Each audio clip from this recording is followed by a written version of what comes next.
Creo que todos nos hicimos una pregunta en aquel año 2020 de la pandemia, y era si la cultura era o no un bien esencial para nuestra sociedad.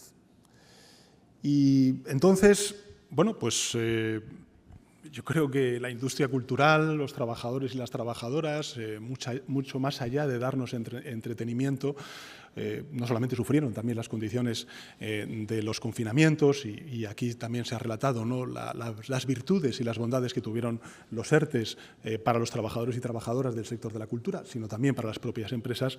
Bueno, en definitiva, la cultura ayudó a habitar un presente difícil e incierto. Todos caminábamos entre sombras, y a imaginar nuevos futuros posibles, ¿no? La creación, el arte, la libertad de expresión, la generosidad del sector cultural, creo que a todos y a todas nos permitieron entender un mundo que se transformaba y que se está transformando de manera cada vez más veloz delante de nuestros ojos. La cultura nos ayuda a combatir miedos, y creo que es muy importante en este tiempo que vivimos, ¿no?, a expresar emociones, a compartir sueños. Nos ayuda también a construir puentes entre sociedades. Creo que es muy importante, hoy más que nunca, reivindicar el diálogo entre sociedades, a proyectar aspiraciones comunes, a defender aquellos valores que quizá dábamos por hecho, pero que hoy se están poniendo en cuestión y que además tratan de normalizarse a golpe de noticias que vemos en los telediarios, pero que evidentemente nos sobrecogen a todos y a todas, ¿no? La cultura es, en definitiva, la forma más auténtica y libre que tenemos de expresar nuestras ideas y nuestros valores. Por eso creo que se equivocan quienes exigen un sector cultural anodino, mudo, equidistante. De hecho, lo estamos viendo al otro lado del Atlántico, cuando de repente, nada más y nada menos que a brillantes cantantes se les exige el silencio, ¿no? Y por eso pienso que tienen razón aquellos que usan la cultura para defender valores que se pueden estar poniendo en cuestión, ¿no?, como es la democracia, reivindicar unos servicios públicos de calidad, denunciar la reacción que provocan conductas machistas, exigir un compromiso con el medio ambiente, un compromiso mucho más firme en la adaptación y la mitigación de algo que es una evidencia científica, como es la emergencia climática, o pedir también, ¿no?, que cese la guerra, ya sea en Ucrania o también en Gaza, en Palestina. El compromiso de España con la legalidad internacional y con los derechos humanos debe ser constante y debe ser coherente, también desde Europa.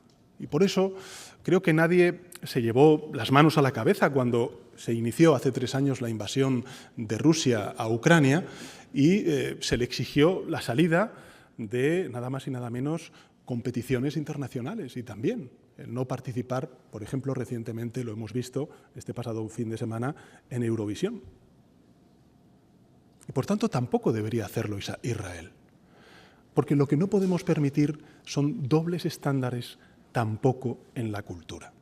Y desde aquí, en todo caso, un abrazo solidario para el pueblo de Ucrania y el pueblo de Palestina, que están viviendo la sinrazón de la guerra y del bombardeo.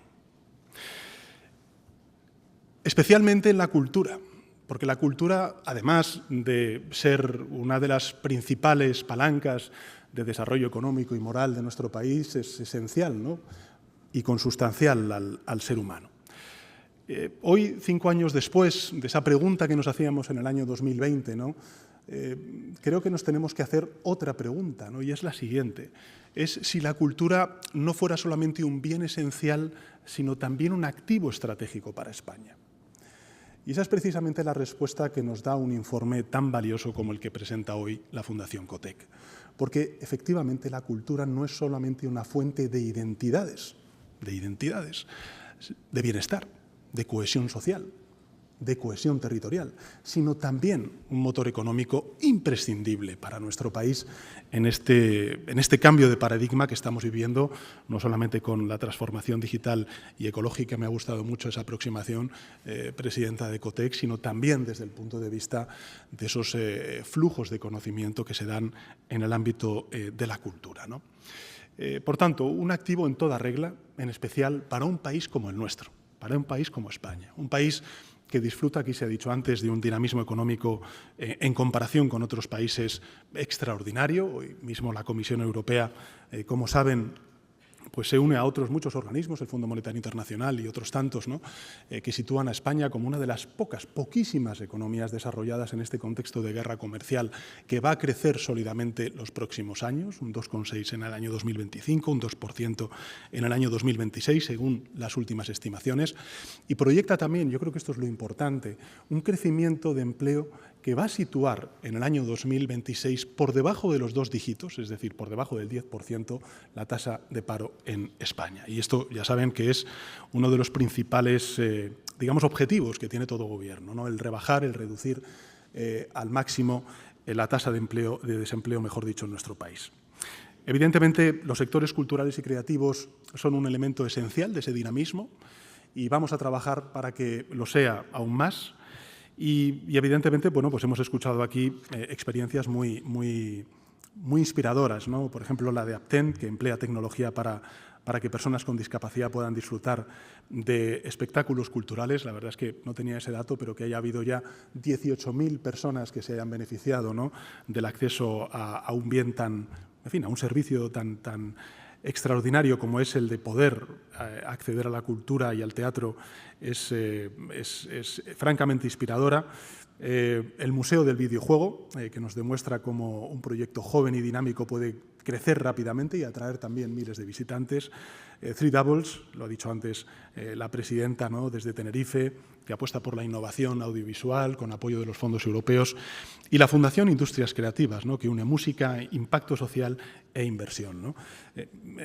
Os escuchaba y te escuchaba precisamente, ¿no?, a esta fundación y entiendo que conocéis el que a través de los fondos Next pues hemos articulado, y lo sabe bien la ministra Elma, un fondo de impacto social de 400 millones de euros, porque creemos que, en efecto, en este momento en el que estamos viendo cómo los discursos, ¿no?, en contra de la diversidad, de la igualdad de género, de todo aquello que nos hace ser personas, que nos hace avanzar como sociedades, pues se está poniendo en cuestión, ¿no? Creo que el que se mida ese impacto social, el que se comprometa el tejido productivo con el impacto social, es una de las tareas de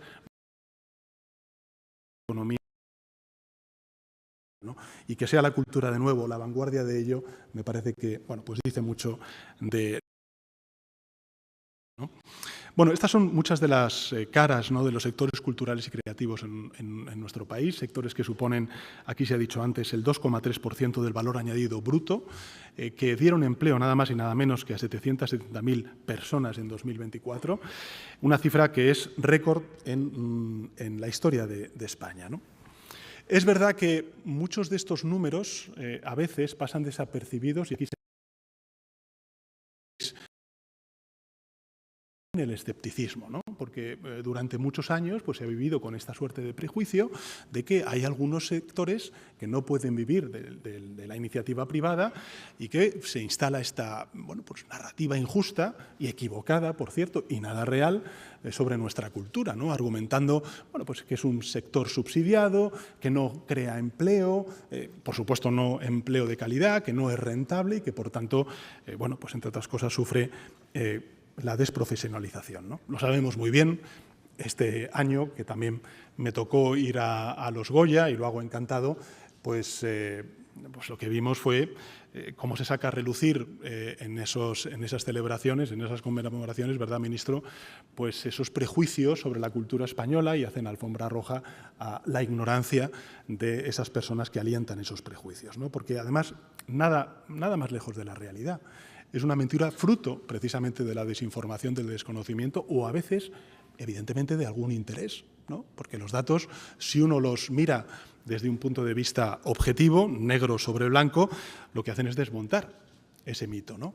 Por cada euro invertido en sectores culturales y creativos, y yo creo que esto es muy importante, la gráfica que hemos visto, el retorno económico para la economía es nada más y nada menos que de 1,75 euros.